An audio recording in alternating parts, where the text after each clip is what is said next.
नमस्कार मु मामा मामा ओडिया किचन को आपण मानक स्वागत। बुट आलूर डालमा आपण मैंने समस्ते बन खाऊे थरे यही उपाय रे बनातु देखिए बहुत टेस्ट लगुच।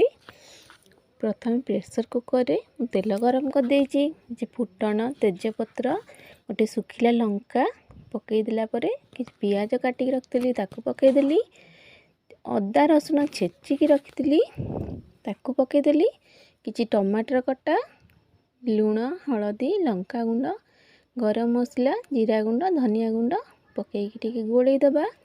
जेहेतु सुखिला मसला लगिज अल्प पानी देकी कषिदबा मसला टी बढ़िया से कषिबा बढ़िया बास्ना आसला। बुट जाइक मु घंटा आगुरी भेदेकी रखी कि कखारू आलू आउ गाजर काटिकी रखी ताकू सब पकईदबा।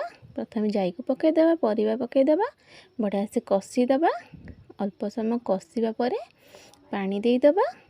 देखंतु पानी देकी मु सिझेई देछि 3टा हुइसिल देदेली रेडी हो गला आम बुट आलू डालमा। किछि धनिया पत्र पकईदेली बढ़िया से हो गला। आपण मानक जदि मो वीडियोटी भल लगुच प्लीज लाइक शेयर करंतु सब्सक्राइब करंतु एमती थरे बन।